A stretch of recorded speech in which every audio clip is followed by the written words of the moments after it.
नमस्कार, मैं नवीन आप सभी का बहुत बहुत स्वागत करता हूं। और कैसे हैं आप लोग? उम्मीद करता हूं अच्छे से पढ़ाई कर रहे होंगे। तो जैसा कि नॉर्थ अमेरिका कॉन्टिनेंट यानी वर्ल्ड मैपिंग के सेगमेंट को हम लोग आगे चल रहे हैं और वर्ल्ड टूर आप लोग मेरे साथ कर रहे हैं, जहां पे अभी हम लोगों ने नॉर्थ अमेरिका कॉन्टिनेंट शुरू किया हुआ है। और मुझे उम्मीद है आप लोगों को अच्छे से समझ में आ रहा होगा। बहुत धैर्यपूर्वक आप लोग चीज़ों को समझते हुए चलें। जैसे जैसे मैं आपको अपडेट करते चल रहा हूँ, वैसे वैसे अपने नोट्स में उसको बनाते चलें। जैसे कि मैंने आपको पहले लेक्चर में बताया कि आप लोग एक नोटबुक ज़रूर बना लीजिएगा वर्ल्ड मैपिंग नाम से, है ना। कोई भी प्रश्न आपका उस नोटबुक से बाहर नहीं जाएगा अगर कॉन्टिनेंट के संदर्भ में कोई प्रश्न आता है। जब ये सेगमेंट्स आप लोगों के हो जाते हैं, यानी कॉन्टिनेंट सीरीज़ आप लोगों की समाप्त हो जाती है, उसके बाद या उससे पहले बीच में ही मैं आप लोगों से सिलेबस डिस्कस करूँगा यूपीएससी प्रीलिम्स, मेंस और ऑप्शनल के संदर्भ में। जो ऑप्शनल का सिलेबस है गाइस, वो ऑलमोस्ट स्टेट पीसीएस के अंतर्गत भी वही है। तो हम लोग ऑप्शनल को लेकर शुरू करेंगे, लेकिन मेरा प्रयास यही रहेगा कि उससे पहले आप लोग ये कॉन्टिनेंट सीरीज़ को अच्छे से समझे रहें, क्योंकि बाकी जो सेगमेंट हम लोग पढ़ेंगे वो कहीं ना कहीं कंसेप्ट बेस होंगे, जो आपके प्रीलिम्स में तो हेल्प करेंगे ही करेंगे और मेंस में भी आपके लिए हेल्प करेंगे। वहाँ पे हम लोग ये भी जान पाएंगे कि आंसर राइटिंग के संदर्भ में आप लोग कैसे किसी लैंग्वेज को, किसी डायग्राम को लैंग्वेज दे सकते हैं। क्योंकि आंसर राइटिंग के संदर्भ में आप ज्योग्राफी का अगर कोई आंसर लिख रहे हैं तो आपको वहाँ पे डायग्राम जरूर बनाना है और उसको लैंग्वेज देते हुए अपने आंसर को समाप्त करना है। ये कला आप लोग सीखेंगे। थोड़ा धैर्य रखिएगा और धैर्य रखते हुए चीज़ों को लेके आगे बढ़ेंगे, ठीक है। तो जैसा कि हम लोगों ने डायमेंशन क्रिएट की थी पहले लेक्चर में कि किसी भी कॉन्टिनेंट को समाप्त करने के लिए हम लोग कितने डायमेंशन में बात करेंगे। पहला बेसिक डायमेंशन, जहाँ पे मैं आपको लिस्ट ऑफ लोकेशन के बारे में बात करी। लास्ट लेक्चर में हम लोगों ने जाना कि जितने भी स्ट्रेट, चैनल, पैसेज हैं, जल संधि या जल डमरू मध्य हैं, उनके बारे में हम लोग जान पाए। आज के इस लेक्चर में आप लोग जानेंगे पर्वत और पठार के बारे में, माउंटेन एंड प्लेटो, ठीक है। नॉर्थ अमेरिका कॉन्टिनेंट की बात कर रहे हैं गाइस।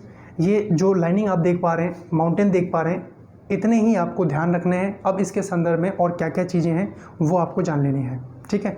जैसे कि आप लोग जानते हैं कि नॉर्थ अमेरिका कॉन्टिनेंट के पश्चिम साइड में, यानी नॉर्थ अमेरिका कॉन्टिनेंट के पश्चिम साइड में कौन सा महासागर था? प्रशांत महासागर, प्रशांत महासागर, ठीक है। और इसके पूर्व में हम लोगों ने पढ़ा था अटलांटिक महासागर, अटलांटिक महासागर, ठीक है जी। अब एक चीज़ समझिए कि जब भी ये एक महाद्वीप की प्लेट है और ये एक महासागर की प्लेट है, जब भी महाद्वीप और महासागर की प्लेट टकराएंगी, अब ऐसे समझिए कि ये महाद्वीप की प्लेट है और ये महासागर की है, जब भी ये टकराएंगी तो कहीं ना कहीं एक प्रेशर, एक बल लगेगा और जिसके चलते कहीं ना कहीं ये ऐसे फोल्ड हो जाएगा।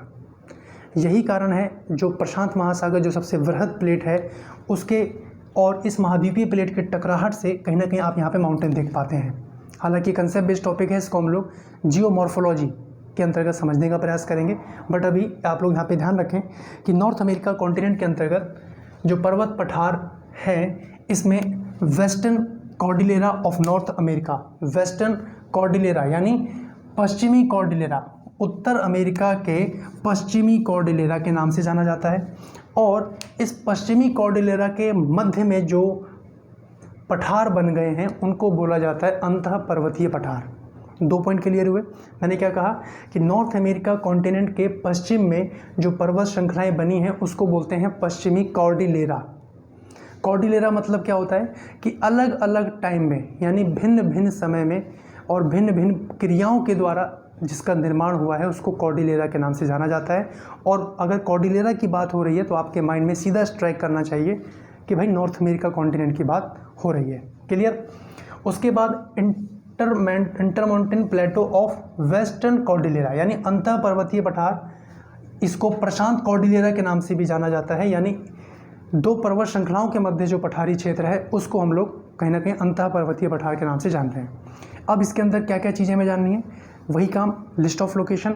मैं आपके सामने कुछ लिस्ट ऑफ लोकेशन लिख रहा हूँ, वीडियो पॉज करके एटलस में ज़रूर सर्च कीजिएगा। एटलस अगर अभी तक नहीं लिया है तो ज़रूर ले लीजिए और एटलस लेके ही क्लास को अटेंड करें।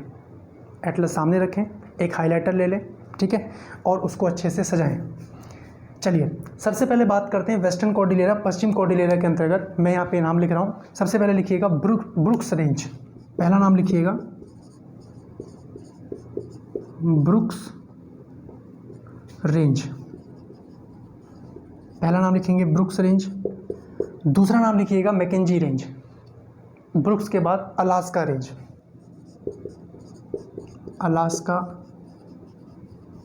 अलास्का रेंज, फिर लिखिएगा मैकेंजी रेंज, लिखिएगा मैकेंजी रेंज, मैकेंजी रेंज। ध्यान दीजिएगा, अभी जो हम लोग बात कर रहे हैं ये पश्चिमी कॉर्डिलेरा की बात कर रहे हैं, ब्रुक्स रेंज, अलास्का रेंज और मैकेंजी रेंज। उसके बाद लिखिएगा कोस्ट रेंज, नेक्स्ट लिखेंगे coast range, next Cascade range, ये नाम इंग्लिश में लिखिएगा, ठीक है, कास्केड रेंज। नेक्स्ट मेंशन कीजिएगा Sierra Nevada range,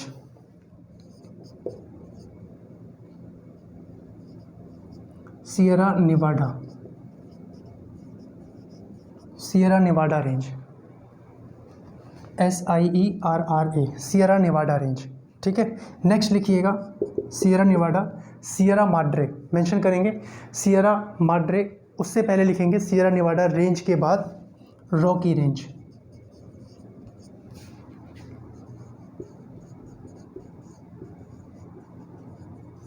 Rocky range, फिर लिखिएगा रॉकी रेंज के बाद सियरा माड्रे, सियरा माड्रे, और 9th नंबर पे भी सियरा माड्रे। अब आपके मन में आ रहा होगा दोनों सेम है, नहीं, दोनों अलग है। एक है ऑक्सीडेंटल, एक है ऑक्सीडेंटल और एक है ओरिएंटल, और एक है ओरिएंटल, ठीक है। ये हम लोगों ने लिस्ट ऑफ लोकेशन के संदर्भ में बात करी, जहाँ पे वेस्टर्न कॉर्डिलेरा के संदर्भ में पहला है Brooks range, Alaska range, Mackenzie range, Coast range, Cascade range, Sierra Nevada range और Rocky range, Sierra Madre range, Sierra Madre और ऑक्सीडेंटल ओरिएंटल।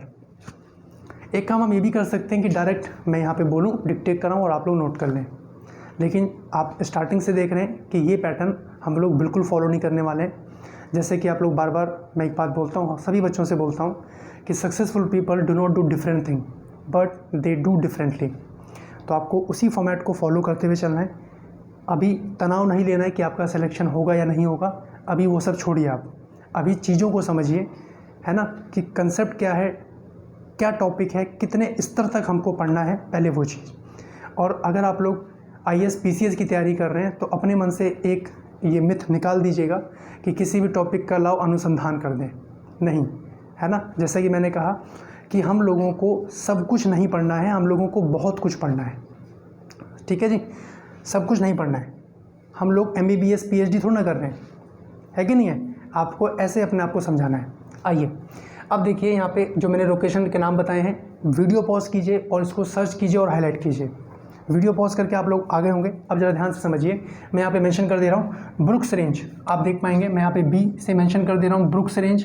उसके बाद आप देख पाएंगे अलास्का रेंज, ठीक है। नीचे आएंगे मैकेंजी रेंज, M से मैं डिनोट कर दे रहा हूँ। और उसके बाद हमने देखा कोस्ट रेंज, है ना, कोस्ट रेंज, कोस्ट मतलब तटीय, कोस्टल एरिया, तटीय क्षेत्र। तो आप देख पा रहे हैं तट से लेके, यानी यहाँ से लेके पूरा तटीय तक फैला हुआ है, ये है आपका कोस्ट रेंज, इसको मैं C से डिनोट कर दे रहा हूँ। फिर जैसे ही आप लोग कोस्केड रेंज से आगे बढ़े, कास्केड रेंज, कास्केड रेंज आप लोग यहाँ पे देख पा रहे होंगे, CA से डिनोट कर दे रहा हूँ और इसको CO से डिनोट कर दे रहा हूँ, ठीक है। कोस्ट रेंज, कास्केड रेंज, उसके नीचे Sierra Nevada range, Sierra Nevada range, S से इसको डिनोट कर दे रहे हैं। फिर आप लोग आगे बढ़े तो रॉकी पर्वत, रॉकी पर्वत, ठीक है। फिर जैसे हम लोग आगे बढ़े सियरा माड्रे, तो आप लोग मैक्सिको में देख पाएंगे सियरा माड्रे और सियरा माड्रे। ये सियरा माड्रे ऑक्सीडेंटल है, जो पश्चिमी हिस्से में है मैक्सिको के, और पूर्वी हिस्से में है सियरा ओरिएंटल, ठीक है। तो यहाँ पे मैं सियरा ऑक्सीडेंटल SO से डिनोट कर दे रहा हूँ और इसको मैं सियरा ओरिएंटल OR से डिनोट कर दे रहा हूँ, SOR। इतने शॉर्टकट में, ठीक है ना। तो ध्यान से देखिए, Brooks range, Alaska range, Mackenzie range, Coast range, Cascade range, Sierra Nevada range, Rocky range, Sierra Madre और ऑक्सीडेंटल और सियरा माड्रे ओरिएंटल। तो ये तो लोकेशन आपने देखी जो पश्चिमी कार्डिलेरा की है। क्लियर हो गया यहाँ तक? इसको नोट कर लिए हैं, ठीक है। अब मैं आपको लोकेशन बताने जा रहा हूँ, अभी बात करेंगे इसके ऊपर एक एक करके। अंतः पर्वतीय पठार के अंतर्गत सबसे पहले लिखिएगा पठार यानी प्लेटो की बात हो रही है। अब इसमें सबसे पहला लिखेंगे यूकॉन प्लेटो, पहला लिखिएगा इसमें, इसकी बात कर रहे हैं।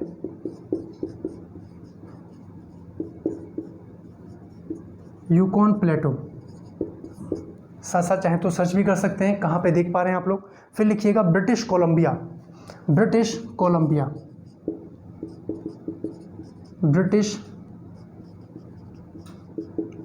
Colombia, Yukon plateau, British Columbia. Next point mention कीजिएगा कोलंबिया स्नेक,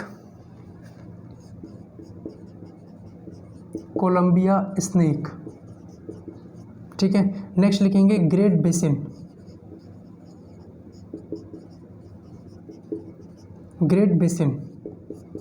नेक्स्ट लिखिएगा ग्रेट बेसिन के बाद कोलोरेडो प्लेटो।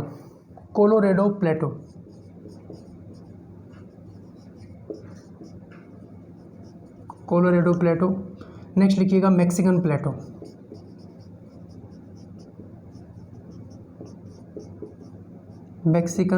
प्लेटो। फिर आप यही काम कीजिए, आप लोगों ने पश्चिमी कार्डिलेरा देख लिया, अंतः पर्वतीय पठार जिसको प्रशांत कार्डिलेरा के नाम से जाना जा रहा है, इसको अब आप लोग अच्छे से अपने मैप में वीडियो पॉज करके मार्क कीजिए। Yukon plateau, British Colombia. देखिए मैंने बताया कि दो पर्वत श्रृंखलाओं के मध्य आप ये प्लेटो देख पाएंगे, तो यहाँ पे मैं इनके मध्य बना दे रहा हूँ यूकॉन प्लेटो, आप लोग यहाँ देख पाएंगे। मैं इसको वाई से डिनोट कर दे रहा हूँ यूकॉन प्लेटो। ब्रिटिश कोलंबिया आप लोग यहाँ देख पाएंगे, ब्रिटिश कोलंबिया, इसको मैं बी से डिनोट कर दे रहा हूँ। कोलंबिया स्नेक, ध्यान दीजिएगा किस लोकेशन पे आप लोग देख पा रहे हैं। कोलंबिया स्नेक आप लोग कहीं यहाँ देख पाएंगे, कास्केड रेंज और रॉकी रेंज के मध्य। कौन सी है? कोलंबिया स्नेक, CO से मैं इसको डिनोट कर दे रहा हूँ, ठीक है। ग्रेट बेसिन की तरफ जैसे हम लोग आगे बढ़ते हैं तो ग्रेट बेसिन आप लोग कुछ यहाँ पे देख पाएंगे, ग्रेट बेसिन, इसको मैं G से डिनोट कर दे रहा हूँ। कोलोरेडो प्लेटो आप लोग कुछ यहाँ पे देख पाएंगे, इसको मैं CO से डिनोट कर दे रहा हूँ। उसके बाद मैक्सिकन प्लेटो आप लोग इसके मध्य देख पाएंगे, इसको मैं M से डिनोट कर दे रहा हूँ, ठीक है। ये मैपिंग, ये लोकेशन आपके लिए बहुत इंपॉर्टेंट है, क्योंकि जैसे जैसे सेगमेंट आगे बढ़ता जाएगा तो जो टफ चीज़ें कही जाती हैं कि बहुत कठिन है, बहुत जटिल है, वो आपके लिए बहुत आसान हो जाने वाली है, ठीक है। जैसे गाइस कोई रनिंग की अगर तैयारी कर रहा है, किसी की 100 मीटर की रनिंग है, तो आपको क्या लगता है कि वो 100 मीटर ही दौड़ता होगा? 100 मीटर तो उसका टारगेट है, लेकिन कहीं ना कहीं स्टेमिना बनाने के लिए वो और लंबी रनिंग करता है। तो उसी चीज़ के लिए आपको ये सारी चीज़ें डिटेलिंग में इतना तो आपको जानना इम्पॉर्टेंट रहेगा, क्योंकि जब आप लोग परीक्षा में बैठें तो आपको प्रश्न देख के यही एहसास हो कि ये तो हमने पढ़ा हुआ है, ठीक है जी। चलिए इसको नोट कर लीजिए, और उम्मीद कर रहा हूँ आपने ये मैपिंग समझ ली होगी। अब हम लोग एक एक करके बात करेंगे कि हमारे लिए इसमें और क्या क्या चीज़ें इंपॉर्टेंट हैं, ठीक है। मैं इसको इरेज कर रहा हूँ। सबसे पहला पॉइंट आपने जो लिखा हुआ है पश्चिमी कॉर्डिलेरा, है ना, थोड़ी मैं यहाँ पे जगह बना दूँ।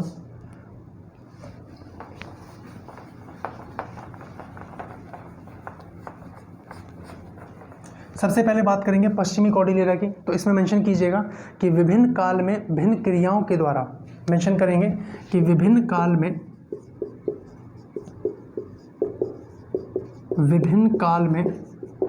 भिन्न क्रियाओं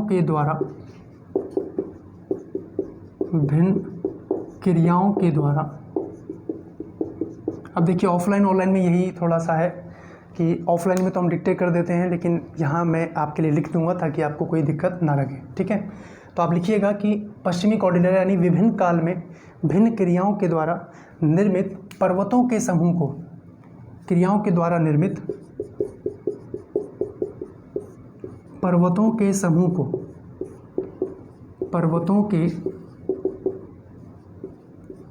को क्या बोलते हैं गाइस? कार्डिलेरा। क्लियर हो गया? कार्डिलेरा का मतलब कार्डिलेरा कहते हैं, ठीक है। विभिन्न, आपने लिखा कि विभिन्न काल में, अलग अलग टाइम ड्यूरेशन में, अलग अलग टाइम पीरियड में और अलग अलग क्रियाओं के द्वारा जो निर्मित पर्वत हैं उन्हीं को बोला जाता है कार्डिलेरा, उन्हीं के समूह को बोला जाता है कार्डिलेरा। और ये समूह कहीं ना कहीं आप लोग यहाँ पे देख पा रहे हैं, ठीक है। इसमें सबसे पहले हम लोग बात करते हैं उत्तरी अमेरिका का जो पश्चिमी कार्डिलेरा है। देखिए जो आप पश्चिमी कार्डिलेरा देख पाए हैं, अब जरा एक चीज़ समझिए कि एक माउंटेन आप लोग देखेंगे कुछ इस तरीके से, हालांकि ये टॉपिक नहीं है अभी हमारा, माउंटेन स्पेशल माउंटेन टॉपिक नहीं है कि पर्वत निर्माणकारी प्रक्रम आखिरकार होता कैसे है, लेकिन फिर भी मैं आपको थोड़ा आइडिया देना चाहता हूँ ताकि आप लोग इसको समझ पाएँ। ये फोल्ड माउंटेन, इनको बोला जाता है न्यू फोल्ड माउंटेन। जो इस शेप में रहते हैं उनको बोलते हैं new fold mountain, new fold mountain यानी नवीन वलित पर्वत। क्या बोलते हैं गाइस? नवीन वलित पर्वत, ठीक है। कुछ माउंटेन ऐसे रहते हैं कि जैसे मान लीजिए ये ऐसे था कोई प्लेन एरिया और इतना हिस्सा नीचे धंस गया, इतना हिस्सा इसका नीचे धंस गया। एक सिचुएशन ये बन सकती है, एक सिचुएशन ये बन सकती है कि भाई ये साइड वाले नीचे धंस गए। तो अगर ऐसी सिचुएशन बनती है तो इनको बोलते हैं ब्लॉक माउंटेन। क्या बोलते हैं? हिंदी में भी ब्लॉक पर्वत कहते हैं, ब्लॉक माउंटेन। दो नाम आप लोग जान पाए, एक तो है नवीन वलित पर्वत जिनको फोल्ड माउंटेन के नाम से जाना जा रहा है, और एक है ब्लॉक माउंटेन, यानी आप देख पा रहे हैं इनकी शेप कैसी है कि अंदर की तरफ धंस गए, कुछ उठ गया हिस्सा, ठीक है।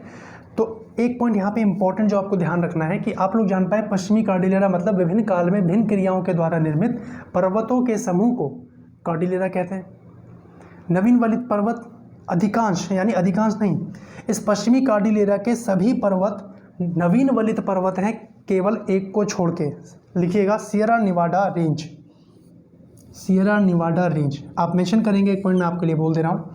आप लिखिएगा कि उत्तर अमेरिका में पश्चिमी कार्डिलेरा के, लिखेंगे उत्तर अमेरिका में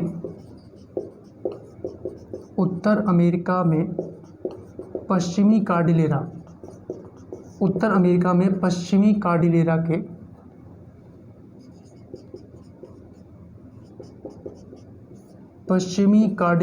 उत्तर अमेरिका में पश्चिमी कार्डिलेरा के पर्वतों में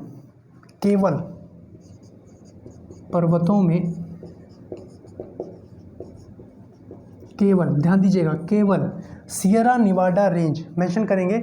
उत्तर अमेरिका में पश्चिमी कार्डिलेरा के पर्वतों में केवल सियरा निवाडा रेंज ब्लॉक माउंटेन का उदाहरण है। तो ये कैसा माउंटेन है? ये ब्लॉक माउंटेन का उदाहरण है, ये ब्लॉक माउंटेन का उदाहरण है। और अन्य सभी नवीन वलित पर्वत हैं, अन्य सभी नवीन वलित पर्वत हैं, यानी न्यू फोल्ड माउंटेन है। क्लियर हो गया यहाँ तक? ठीक है, स्टेप बाय स्टेप चल रहे हैं, बिल्कुल ध्यान से, एक भी पॉइंट छोड़ना नहीं है आप लोगों को। अब जैसे अगर हम लोग आगे बात करें, आपको पता लग गया इन सभी में एक ही है जो ब्लॉक माउंटेन है, वो है सियरा निवाडा रेंज। और इन सभी में एक ही है जो सबसे लंबी पर्वत श्रृंखला है, इन सभी में एक ही है जो सबसे लंबी पर्वत श्रृंखला है, वो है रॉकी रेंज, वो है रॉकी रेंज। थोड़ी मैं जगह बना रहा हूँ, इरेज कर रहा हूँ, नोट कर लिया होगा आप लोगों ने।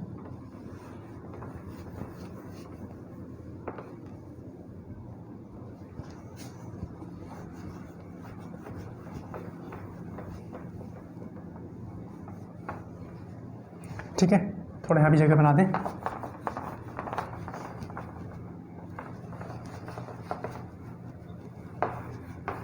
लीजिए, ठीक है। अब इसमें एक पॉइंट लिखिएगा कि पश्चिमी कार्डिलेरा के सभी पर्वतों में सबसे लंबी पर्वत श्रृंखला, पश्चिमी कार्डिलेरा के सभी पर्वतों में सबसे लंबी पर्वत श्रृंखला, सबसे लंबी पर्वत श्रृंखला, सबसे लंबी पर्वत श्रृंखला कौन सी है भाई? रॉकी पर्वत,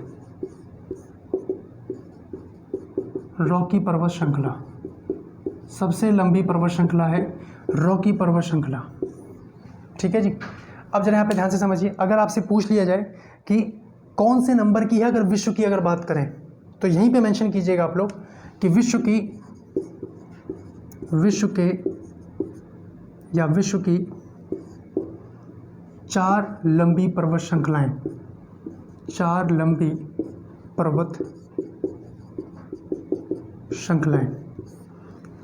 पहले नंबर पे है एंडीज, पहले नंबर पे है एंडीज, और ये एंडीज कहाँ पड़ता है? साउथ अमेरिका में, साउथ अमेरिका कॉन्टिनेंट, इसके बाद ही हम लोग कवर करेंगे। दूसरे नंबर पे है रॉकी, दूसरे नंबर पे है रॉकी, तो ये कहाँ है? नॉर्थ अमेरिका में, नॉर्थ अमेरिका में। तीसरे नंबर पे है हिमालय, हिमालय कहाँ है? एशिया। चौथे नंबर पे है great dividing range, great dividing range, ये कहाँ है? ग्रेट डिवाइडिंग रेंज ऑस्ट्रेलिया, और कॉन्टिनेंट की बात की जाए तो ओशेनिया। ठीक है, आप यहाँ पे मेंशन कर लें ऑस्ट्रेलिया और ब्रैकेट में लिख लीजिएगा ओशेनिया। ठीक है जी। अगर आपसे प्रश्न पूछा जाए कि विश्व की 4 लंबी पर्वत श्रृंखलाएं कौन सी हैं? Andes south America, Rocky north America, उसके बाद हिमालय एशिया हो गया, और ग्रेट डिवाइडिंग रेंज जो कि ऑस्ट्रेलिया की सबसे लंबी पर्वत श्रृंखला है, लेकिन विश्व स्तर पे बात करें तो चौथे नंबर पे है।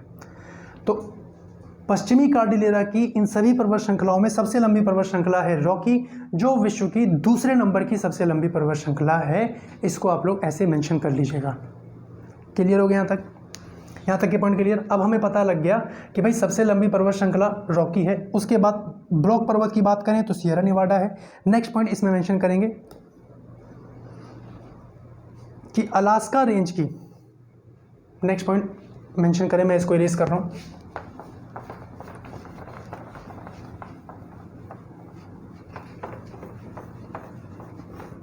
लिखिएगा अलास्का रेंज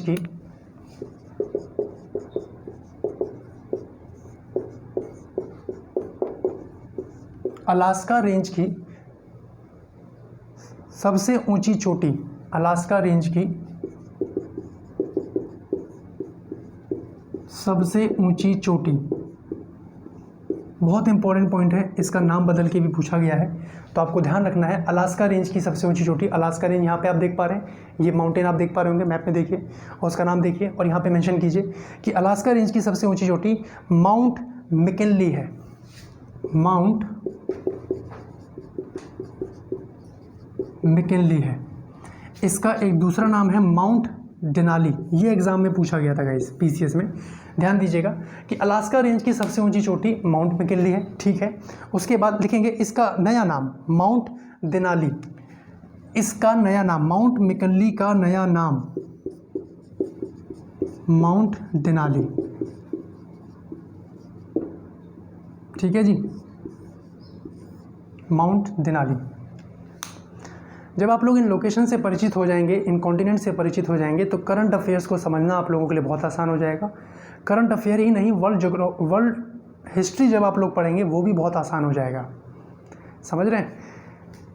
तो आपको पता लगा कि अलास्का रेंज की सबसे ऊंची चोटी है माउंट मैकिनली, ये रहा माउंट मैकिनली अलास्का रेंज की सबसे ऊंची चोटी है, और इसका नया नाम जो है माउंट डेनाली, इसका नया नाम माउंट डेनाली है, ठीक है। और ये एक सक्रिय ज्वालामुखी है, क्या है? ये एक सक्रिय ज्वालामुखी है।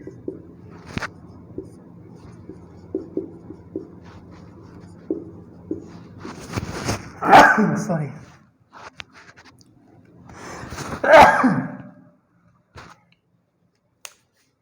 Sorry guys. लिखेंगे कि ये एक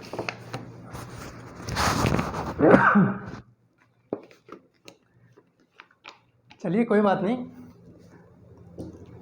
इसमें क्या है,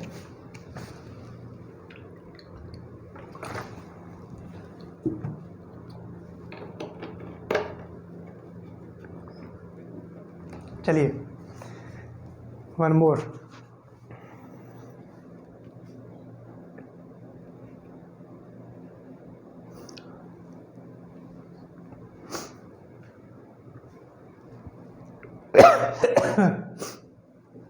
है, चलिए अलास्का रेंज की सबसे ऊंची चोटी माउंट मैकिनली, कोई बात नहीं, इसका नया नाम माउंट डेनाली है और ये एक सक्रिय ज्वालामुखी है। ठीक है जी। उसके बाद सबसे इंपॉर्टेंट पॉइंट मेंशन कीजिएगा आप लोग कि यूएसए की सबसे ऊंची चोटी यही है। अगर यूएसए पूछ ले माउंट मैकिनले, अगर अलास्का रेंज की पूछा जाए तो यही है। लिखेंगे यूएसए की सबसे ऊंची चोटी, सबसे ऊंची चोटी कौन सी है जी? Mount McKinley. और अलास्का रेंज की सबसे ऊंची चोटी भी यही है। भाई अलास्का तो यूएसए का ही हिस्सा है ना, ये हम लोग जान चुके हैं। अब नेक्स्ट पॉइंट इसी में मेंशन कीजिएगा, ये हो गया अलास्का रेंज। अलास्का रेंज हम लोग जान पाए। ब्रुक्स रेंज में हम चोटी नहीं देख रहे हैं, मैकेंजी रेंज में हम लोग चोटी नहीं देख रहे हैं, मैकेंजी रेंज में। उसके बाद लिखेंगे कोस्ट रेंज। लिखिएगा,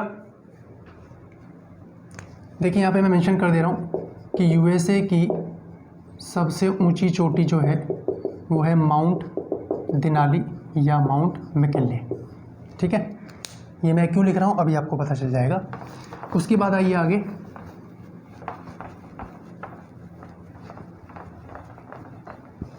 कोस्ट रेंज। इसमें मेंशन कीजिएगा कोस्ट रेंज की सबसे ऊंची चोटी माउंट लोगन है।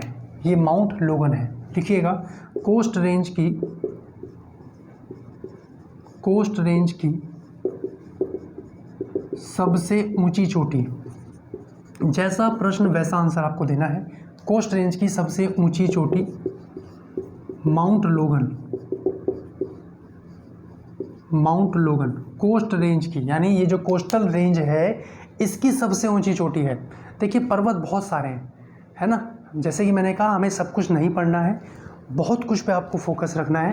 कोस्ट रेंज की सबसे ऊंची चोटी माउंट लोगन, ये आप पॉइंट यहाँ पे ध्यान रखेंगे कोस्ट रेंज के संदर्भ में। ठीक है, उसके बाद कास्केड रेंज। कास्केड रेंज आप देख पा रहे होंगे, कास्केड रेंज ये है माउंट रेनियर। तो लिखेंगे नेक्स्ट पॉइंट में कि कास्केड रेंज की सबसे ऊंची चोटी, कास्केड रेंज की सबसे ऊंची चोटी, कास्केड रेंज की सबसे ऊंची चोटी लिखेंगे mount Rainier, mount Rainier. Cascade range की सबसे ऊंची चोटी माउंट रेनियर। ठीक है जी, इनके संदर्भ में इतने ही पॉइंट आपको ध्यान रखने हैं। जब आप लोग इन माउंटेन रेंज को जान जाएंगे तो आप लोगों के लिए नदियाँ, झीलें ये जानना बहुत आसान हो जाएगा। ठीक है, चलिए कास्केड रेंज हो गया। कास्केड रेंज की सबसे ऊंची चोटी माउंट रेनियर, माउंट लोगन। देखिए लोकेशन आपको बोलते हुए चल रहे हैं, mount McKinley, mount Denali, mount लोगन, यहाँ पे आपने देखा माउंट रेनियर। क्लियर है यहाँ तक? जैसे हम लोग नीचे आएंगे यहाँ पे आपने देखा सियरा नेवाडा, तो मेंशन करेंगे सियरा नेवाडा। इसमें लिखिएगा सियरा नेवाडा की सबसे ऊंची चोटी माउंट व्हिटनी। सियरा नेवाडा की सबसे ऊंची चोटी, सबसे ऊंची चोटी है माउंट व्हिटनी, माउंट व्हिटनी। ठीक है जी, माउंट व्हिटनी। अब लिखेंगे इसमें कि यूएसए की दूसरी सबसे ऊंची चोटी, ये यूएसए की दूसरी सबसे ऊंची चोटी, दूसरी सबसे ऊंची चोटी, सबसे ऊंची चोटी है। ठीक है जी, नोट कीजिए इसको।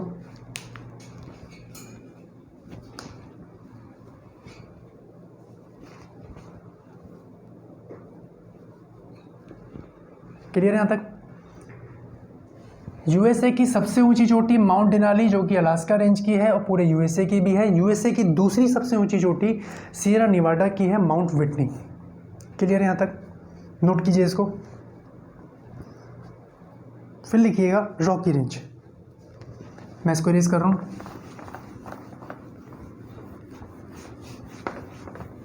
फिर लिखिएगा रॉकी रेंज।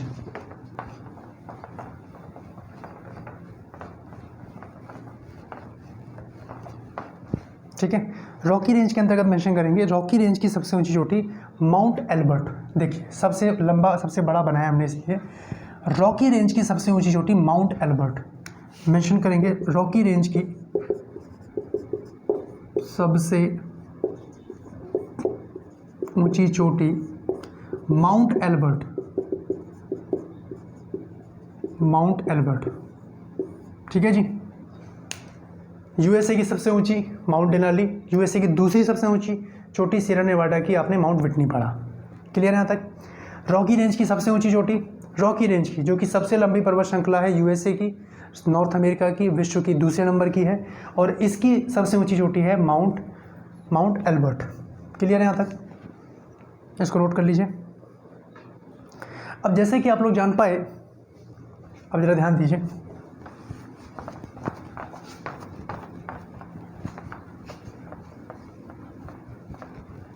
अब हम लोग कुछ इसके इंपॉर्टेंट पॉइंट की तरफ बात करते हैं। चलिए, ये तो आपका पॉइंट अभी इसके अंतर्गत आ ही जाएगा। अब सियरा नेवाडा जो है, सियरा नेवाडा पर्वत, सियरा नेवाडा जो है इसी के पास लिखिएगा, सियरा नेवाडा पर्वत के समीप, सियरा नेवाडा पर्वत के समीप, सियरा नेवाडा पर्वत के समीप लिखेंगे डेथ वैली, डेथ वैली अवस्थित है। डेथ वैली जिसको मृत घाटी बोलते हैं, ठीक है। डेथ वैली, सियरा नेवाडा पर्वत के समीप डेथ वैली अवस्थित है, जिसको मृत घाटी भी बोलते हैं, है ना, हिंदी में मृत घाटी। और ये एक तरीके की रिफ्ट वैली है, ये एक प्रकार की क्या है, रिफ्ट वैली। रिफ्ट वैली को हिंदी में बोलते हैं भ्रंश घाटी, ठीक है जी। डेथ वैली भ्रंश घाटी यानी रिफ्ट वैली है। लिखेंगे ये यूएसए का सबसे गर्म स्थान है, मेंशन करेंगे कि ये यूएसए का सबसे गर्म स्थान है। ये यूएसए का सबसे गर्म स्थान है। कहाँ है, सियरा नेवाडा पर्वत के समीप जो है, पर्वत जो श्रृंखला है उसके समीप डेथ वैली है, और ये इसको हिंदी में मृत घाटी बोलते हैं। ये क्या है, एक प्रकार की रिफ्ट वैली है, भ्रंश घाटी है। ये सब होते क्या हैं, थोड़ा धैर्य रखिए, सारे जो नए शब्द आपके सामने आ रहे होंगे, अगर आपने नहीं पढ़ा है, पहले नहीं सुना है, तो उनको अलग से ब्लॉक बना लीजिए और वो आगे धीरे धीरे आपके सामने आ जाएंगे, ठीक है। और डेथ वैली जो है यूएसए का सबसे गर्म स्थान है, यहाँ पे ये पॉइंट आप लोग ध्यान रखेंगे। और यूएसए का सबसे गर्म स्थान होने के साथ साथ सबसे नीचे वाला स्थान भी है, सबसे नीचा स्थान है, सबसे नीचा स्थान है। अगर यूएसए में सबसे ऊंचा स्थान माउंट मैकिनले, माउंट डेनाली है, तो सबसे नीचा स्थान डेथ वैली में सबसे नीचा स्थान है, आप मेंशन करेंगे डेथ वैली। और डेथ वैली में एक लोकेशन है बैड वाटर, सबसे नीचा स्थान है डेथ वैली, इसी डेथ वैली में अवस्थित है बैड वाटर, बैड वाटर सबसे नीचा स्थान। ये दो तीन कुछ फैक्चुअल पॉइंट हैं जो आप लोगों को ध्यान रखने हैं। सियरा नेवाडा पर्वत के समीप डेथ वैली अवस्थित है, और यूएसए का सबसे गर्म स्थान है, और सबसे नीचे वाला स्थान है, सबसे नीचे यानी सबसे ऊंचा माउंट डेनाली या माउंट मैकिनले, और सबसे नीचे वाला स्थान बैड वाटर, ठीक है जी, सबसे नीचा स्थान बैड वाटर। इसमें आप लोग यहाँ पे ये पॉइंट ध्यान रखेंगे, ठीक है। इसको नोट कीजिए, फिर हम लोग आगे बढ़ें।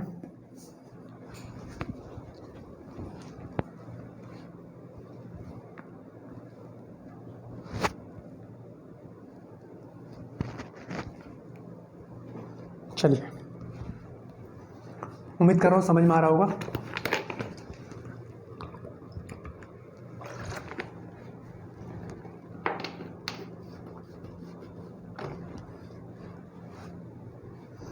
इसमें आप लोग इतने पॉइंट ध्यान रखिएगा, मन में ऐसा विचार ना है कि और अनुसंधान करना है। इतने पॉइंट ध्यान रखेंगे, जहाँ पे अनुसंधान करना है वो मैं बताऊंगा, वो सेगमेंट भी आएंगे, तब आप लोगों को और अच्छी खासी और कड़ी मेहनत करनी होगी। चलिए, अब जरा एक चीज़ समझिए, हम लोग पश्चिम से पूर्व की तरफ जा रहे हैं, ठीक है। हम लोग पश्चिम से पूर्व की तरफ जा रहे हैं।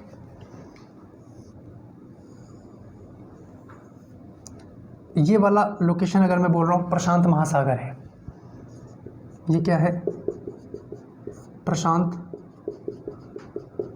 प्रशांत महासागर है।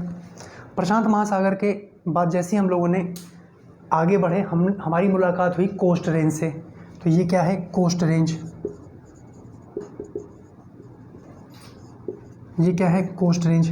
कोस्ट रेंज के बाद जैसे ही हम लोग आगे बढ़े, हमारी मुलाकात हुई सियरा नेवाडा से।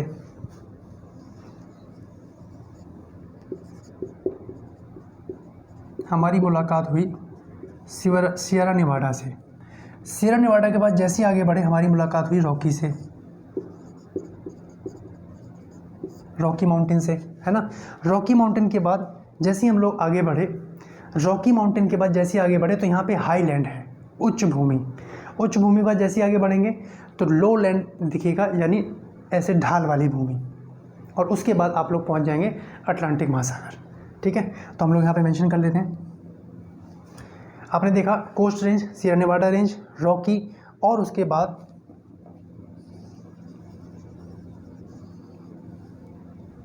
कुछ इस तरीके से आप लोग बना सकते हैं चाहे तो, कुछ इस तरीके से।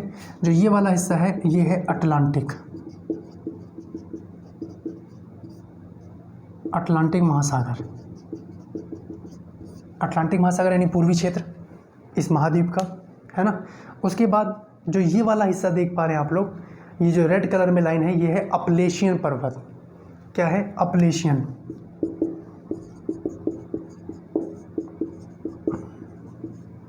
अपलेशियन पर्वत। ठीक है, इसको आप लोग इंग्लिश में भी मेंशन कर लें, अपलेशियन माउंटेन।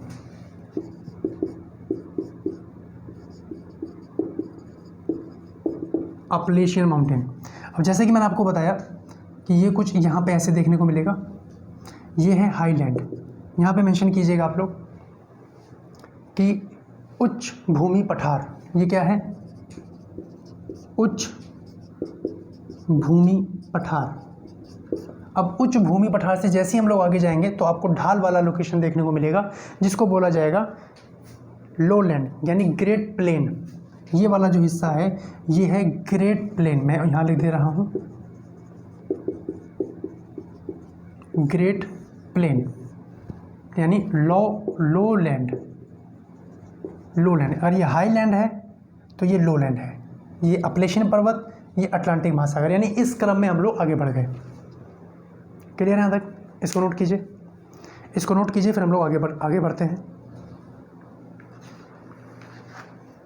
इसी क्रम में जब आप लोग आगे बढ़ेंगे तो यहाँ पे यानी यूएसए में आप एक लोकेशन देख पाएंगे। देखिए ज़रा, अरकनसास। क्या नाम है? अरकनसास। देखिए कुछ यहाँ पे देख पाएंगे, ये अरकनसास वाली लोकेशन है। इस पठार का नाम ध्यान रखेंगे, ये पठार बहुत इंपॉर्टेंट है। किस प्रांत में है? अरकनसास। अरकनसास यूएसए के एक प्रांत में है। और क्या नाम है पठार का? ओजार्क। लिखेंगे ओजार्क पठार।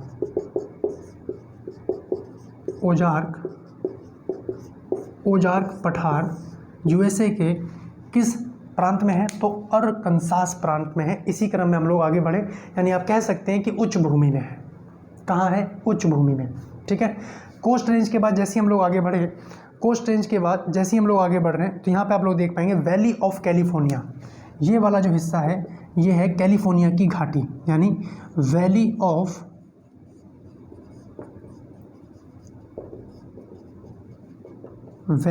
कैलिफोर्निया। ठीक है, हम लोगों ने जैसे ही सियरा नेवाडा रेंज क्रॉस किया उसके बाद हम लोग यहाँ पे जो लोकेशन देख पाते हैं ये है ग्रेट बेसिन। क्या है?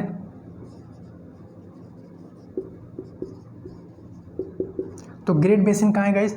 जैसे कि हम लोगों ने डिस्कस किया, सियरा नेवाडा रेंज और रॉकी रेंज के मध्य ग्रेट बेसिन वाला एरिया है। ठीक है, इसी क्रम में आगे बढ़ते रहे। उच्च भूमि में आप लोग देख पाए अरकनसास वाले प्रांत में यूएसए के ओजार्क पठार है। आगे बढ़े, हमने देखा अपलेशियन पर्वत है। उसके बाद ढाल कुछ इस तरीके से है, यानी सारी नदियाँ आपके अटलांटिक महासागर में जाएंगी यहाँ से। और ढाल इतना तीव्र है कि जो भी नदियाँ बहेंगी वहाँ पे झरना जरूर रहेगा, है ना। तो हम लोग बात करेंगे भी इसके ऊपर, इसको नोट कर लीजिए, फिर हम लोग आगे बात करते हैं। भाई रॉकी तक तो हम लोग जान ही गए हैं, हमने ओजार्क पठार भी जान लिया। अब बचा क्या? अपलेशियन पर्वत। इसके बारे में बात करते हैं। मैं इरेज कर रहा हूँ, नोट कर लिया होगा आप लोगों ने।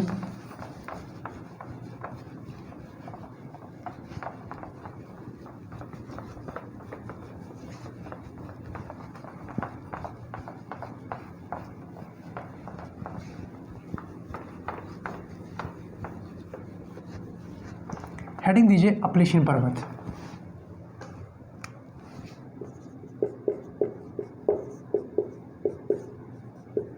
अपलेशियन पर्वत। अब जरा यहाँ पे समझिए, अपने मैप में जरूर ध्यान से देखें, यहाँ पे क्यूबेक सिटी आप देख पा रहे होंगे। क्या है? Quebec city. क्यूबेक सिटी से लेके अमेरिका के यहाँ पे बर्मिंघम है। एक बर्मिंघम आप लोग ब्रिटेन में भी देखते हैं, है ना, लेकिन एक बर्मिंघम यूएसए में भी है। तो पहला पॉइंट बना के यहाँ मेंशन कीजिएगा कि अपलेशियन पर्वत का विस्तार, लिखेंगे इस पर्वत का विस्तार, इस पर्वत का विस्तार कनाडा के क्यूबेक सिटी से लेकर कनाडा के क्यूबेक सिटी से लेकर यूएसए के बर्मिंघम तक है। क्यूबेक सिटी से लेकर यूएसए के बर्मिंघम तक है। यूएसए के बर्मिंघम तक है। पहला पॉइंट आप लोग जान पाए कि कहाँ से लेके कहाँ तक विस्तार है। कनाडा के क्यूबेक सिटी से लेके यूएसए के बर्मिंघम तक है, पहला पॉइंट। ठीक है। उसके बाद जैसे आप लोग जानते हैं कि विश्व में अगर सबसे प्राचीन पर्वत श्रृंखला की बात की जाए तो भारत में हम लोग देख पाते हैं अरावली पर्वत रेंज, है ना। उसी तरीके से अगर नॉर्थ अमेरिका कॉन्टिनेंट के संदर्भ में बात करें, सबसे प्राचीन पर्वत श्रृंखला तो ये अपलेशियन पर्वत। भारत के संदर्भ में सबसे प्राचीन पर्वत श्रृंखला तो आप जानते हैं अरावली पर्वत, है ना। तो यहाँ पे मेंशन करेंगे। नेक्स्ट पॉइंट लिखिएगा कि यह उत्तरी अमेरिका का एक प्राचीन मोड़दार, नेक्स्ट पॉइंट लिखेंगे यह उत्तरी अमेरिका का, यह उत्तरी अमेरिका का एक प्राचीन मोड़दार अवशिष्ट पर्वत है। अवशिष्ट पर्वत है। यह अमेरिका का प्राचीन है और मोड़दार है, यानी फोल्ड माउंटेन है। और कैसा पर्वत है? अवशिष्ट पर्वत है, रेजिडल पर्वत है, रेजिडल माउंटेन है। 2 पॉइंट जान पाए आप, क्यूबेक सिटी से लेके बर्मिंघम तक विस्तार है। उसके बाद कैसा माउंटेन है? फोल्ड माउंटेन है, मोड़दार पर्वत है और एक अवशिष्ट पर्वत है। नॉर्थ अमेरिका कॉन्टिनेंट के संदर्भ में ये कैसा पर्वत है? एक प्राचीन पर्वत भी है। नेक्स्ट पॉइंट मेंशन करेंगे इसी के अंतर्गत अपलेशियन पर्वत में कि इस पर्वत का सबसे ऊंचा भाग, इस पर्वत का सबसे ऊंचा भाग, लिखिएगा कि इस पर्वत का सबसे ऊंचा भाग,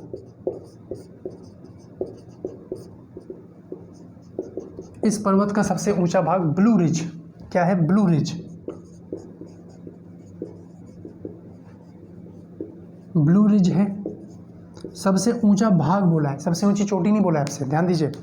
आपसे बोला जा रहा है सबसे ऊंचा भाग ब्लू रिज।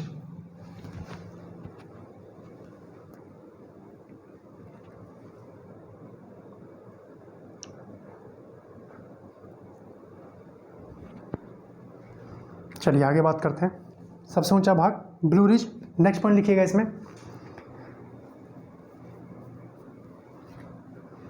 ब्लू रिज है और इसी सबसे ऊंचे भाग के ब्लू रिज की सबसे ऊंची चोटी, यानी मेंशन करेंगे माउंट मिचेल।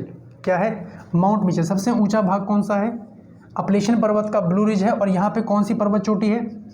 Mount Mitchell. यहाँ पे कौन सी पर्वत चोटी है?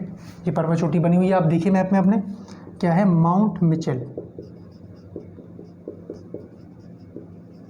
तो माउंट मिचेल सबसे ऊंची चोटी है किस पर्वत श्रृंखला की? तो अपलेशियन पर्वत श्रृंखला की। ध्यान रखेंगे अपलेशियन पर्वत की सबसे ऊंची चोटी माउंट मिचेल। कहाँ पे पड़ती है? कौन से ऊंचे भाग पे है? तो ब्लू रिज। ये पॉइंट यहाँ पे ध्यान रखेंगे, ठीक है। नेक्स्ट पॉइंट लिखिएगा कि ग्रीन माउंटेन व्हाइट हिल। देखिए ये नाम कई बार परीक्षा में आए हैं। ग्रीन माउंटेन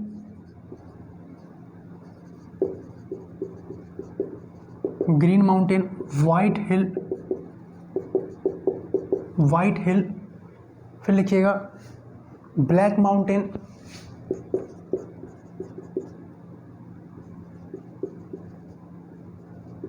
आप देख पाए तो ये कलर के नाम हैं, ग्रीन, वाइट, ब्लैक।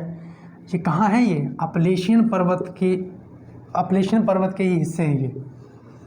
सिंपल सा प्रश्न आया है, ग्रीन, वाइट, ब्लैक, अलग अलग इंडिविजुअल प्रश्न कि ये किस पर्वत श्रृंखला के भाग हैं। तो अपलेशियन पर्वत के हैं, ध्यान रखेंगे आप लोग। अगर देश पूछ ले तो संयुक्त राज्य अमेरिका, यूएसए, ठीक है जी। कॉन्टिनेंट पूछ ले तो north America. Green, white, black mountain ये किसके हिस्से हैं? अपलेशियन, ठीक है। अच्छा, अब जैसे कि मैंने आपको बताया कि इधर से ढाल नीचे है ना, तो अपलेशियन पर्वत के पूर्वी हिस्से को फॉल लाइन बोलते हैं। क्या बोलते हैं? नेक्स्ट पॉइंट लिखेंगे, नेक्स्ट पॉइंट लिखिएगा। अपलेशियन पर्वत के पूर्वी किनारे को, अपलेशियन पर्वत के पूर्वी किनारे को क्या बोलते हैं? प्रपात रेखा, प्रपात रेखा यानी फॉल लाइन, प्रपात रेखा यानी फॉल लाइन। इसके पूर्वी किनारे को बोलते हैं प्रपात रेखा यानी फॉल लाइन, ठीक है। क्योंकि यहाँ से जो भी नदियाँ जाएंगी, ढाल से जाएंगी, तीव्र गति से जाएंगी और सारी जाके अटलांटिक महासागर में गिरेंगी, ठीक है। नेक्स्ट पॉइंट इसमें आप लोग मेंशन कीजिएगा, थोड़ी यहाँ पे जगह बना लेते हैं। विस्तार जान पाए आप लोग, प्राचीन मूलधार अवशिष्ट पर्वत है, ये जान लिया आप लोगों ने। उसके बाद ये कलरफुल माउंटेन इसी की श्रृंखलाएँ हैं, इसी के हिस्से हैं। नेक्स्ट पॉइंट मेंशन करेंगे आप लोग कि उत्तर अमेरिका का यह क्षेत्र यानी उत्तर अमेरिका का अपलेशियन पर्वत का पूर्वी क्षेत्र, आप लिखेंगे इसका पूर्वी क्षेत्र। भाई आप लोग जान पाए कि प्रपात रेखा है, फॉल लाइन है, जल जो है तीव्र गति से जाएगा, तो मेंशन करेंगे यह क्षेत्र जल विद्युत ऊर्जा उत्पादन, यह यानी पूर्वी क्षेत्र जल विद्युत ऊर्जा उत्पादन, जल विद्युत ऊर्जा उत्पादन की दृष्टि से सर्वाधिक महत्वपूर्ण है। जल विद्युत ऊर्जा उत्पादन के दृष्टि से सर्वाधिक महत्वपूर्ण है।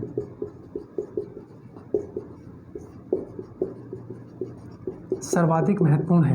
कौन सी लोकेशन की बात कर रहे हैं हम लोग? अपलेशियन पर्वत के पूर्वी क्षेत्र की, क्योंकि फॉल लाइन प्रपात रेखा इसी को कहा जा रहा है। जल का तीव्र गति से निकास हो रहा है अटलांटिक महासागर में, तो कहीं ना कहीं जल विद्युत ऊर्जा के उत्पादन यहाँ पे केंद्र बनाए जा रहे हैं। जल विद्युत ऊर्जा उत्पादन के केंद्र की दृष्टि से सर्वाधिक महत्वपूर्ण क्षेत्र है अपलेशियन पर्वत का पूर्वी हिस्सा, ठीक है। अच्छा, अब जरा यहाँ पे एक चीज़ ध्यान से समझिए कि एक तो अपलेशियन पर्वत संयुक्त राज्य अमेरिका में, एक तो इसका उत्तरी हिस्सा हो गया और एक दक्षिणी हिस्सा। जो उत्तरी हिस्सा है यहाँ पे कोयले के भंडार बहुत अच्छे सर्वाधिक मात्रा में देखने को मिलते हैं। कोयले के भंडार में सबसे उत्तम क्वालिटी का जो कोयला होता है वो होता है एंथ्रासाइट, ठीक है। उसके बाद इसके दक्षिण क्षेत्र में यहाँ पे लौह अयस्क देखने को मिलता है। तो यहाँ पे पॉइंट बना के लिखिएगा, नेक्स्ट पॉइंट लिखिएगा इसी के अंतर्गत कि अपलेशियन पर्वत के उत्तरी क्षेत्र में, लिखेंगे अपलेशियन पर्वत के उत्तरी क्षेत्र में आप यहाँ देख पा रहे होंगे मैंने डॉट बनाया हुआ है, ये है पेंसिल्वेनिया। देखिए मैप में और उसको मार्क कीजिए, पेंसिल्वेनिया।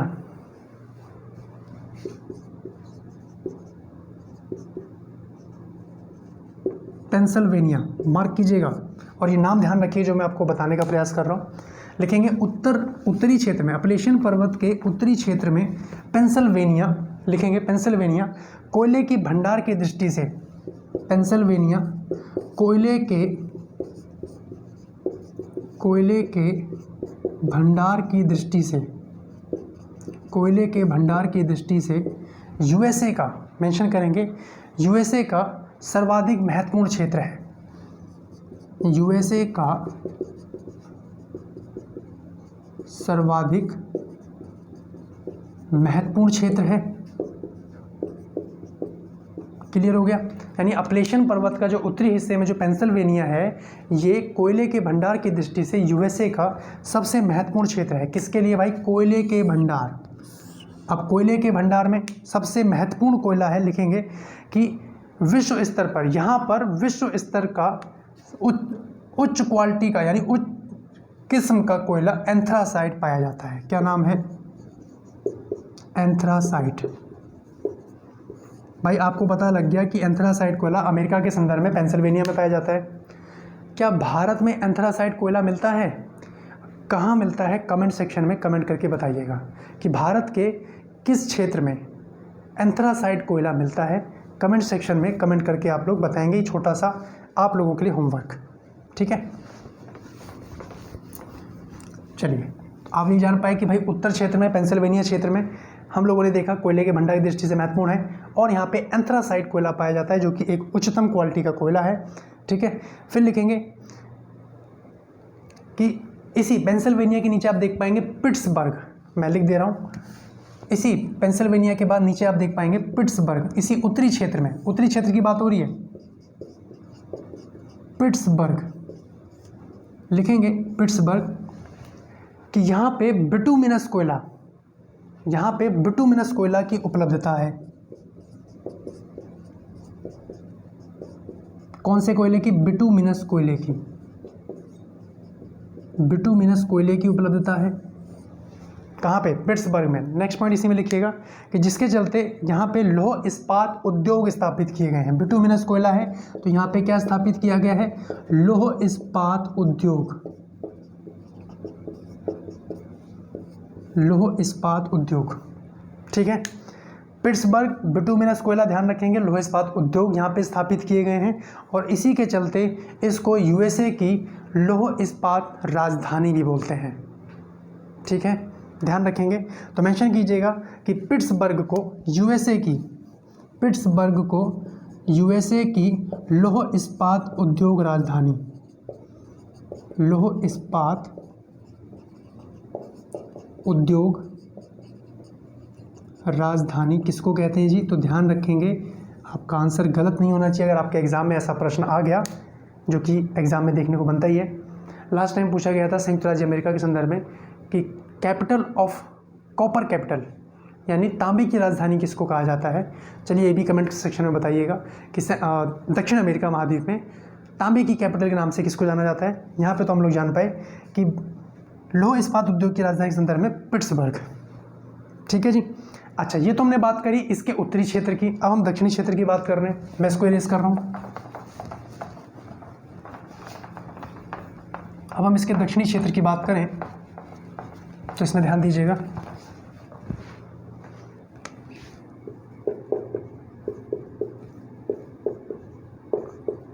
दक्षिणी क्षेत्र किसका?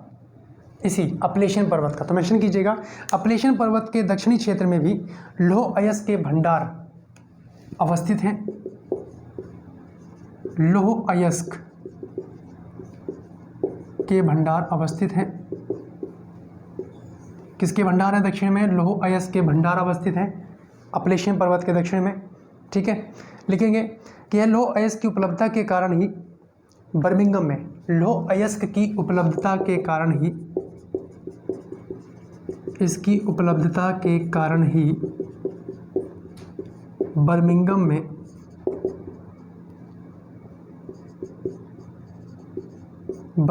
लौह इस्पात उद्योग, मेंशन करेंगे बर्मिंघम में लौह इस्पात उद्योग स्थापित किया गया है। बर्मिंघम में लौह इस्पात उद्योग, लौह इस्पात उद्योग स्थापित किया गया है। एक लौह इस्पात उद्योग आप लोग देख पाए पिट्सबर्ग में, जो कि इसके उत्तरी रीजन में है।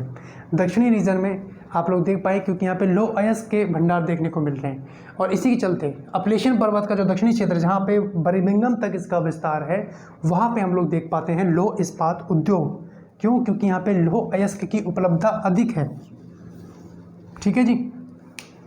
इसको नोट कीजिए।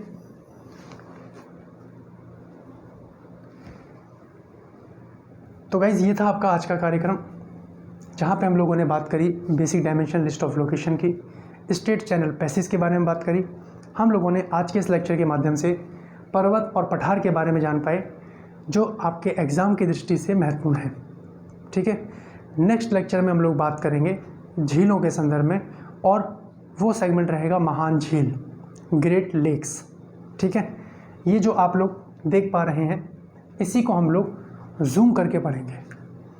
ठीक है, यहाँ से भी कई प्रश्न एग्जाम में देखने को मिलते हैं। तो नेक्स्ट टॉपिक जो आपका रहेगा, आप चाहें तो अभी से हेडलाइन डाल सकते हैं, और नेक्स्ट लेक्चर में हम लोग पढ़ेंगे ग्रेट लेक्स।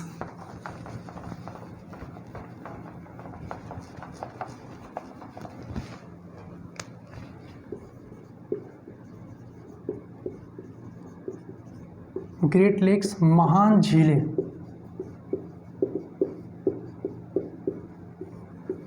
ठीक है जी, तो मिलते हैं आप लोगों से नेक्स्ट लेक्चर में।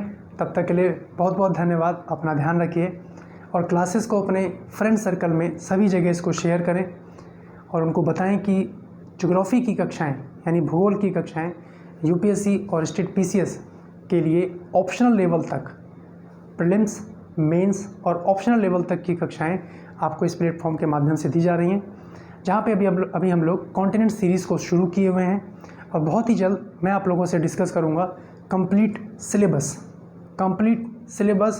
जो आपके प्रीलिम्स, मेंस और ऑप्शनल को पूरा टारगेट रहेगा। बेसिकली हम लोग ऑप्शनल के सिलेबस को डिस्कस करेंगे, जिसके साथ साथ आपका मेंस का भी कवर होगा और आपका प्रीलिम्स वाला मामला भी कवर हो जाएगा। जो बच्चे स्टेट पीसीएस की तैयारी करते हैं उनके संदर्भ में थोड़े बहुत चेंजेस हैं, वो क्या हैं वो भी मैं अपडेट करूँगा उस सिलेबस वाले सेगमेंट में। ठीक है, जो प्रश्न मैंने आपसे पूछे हैं उम्मीद करूँगा कि आप लोग उसका आंसर करें और कोशिश कीजिएगा करेक्ट आंसर करने की। आपके पास कई सारे सोर्स हैं, गूगल है, गूगल कीजिए, जो प्रश्न आपसे पूछा गया उसका आंसर कीजिए। ठीक है, मिलते हैं फिर आप लोगों से। तब तक के लिए बहुत बहुत धन्यवाद। अपना ध्यान रखिए। बाय बाय, टेक केयर, जय हिंद।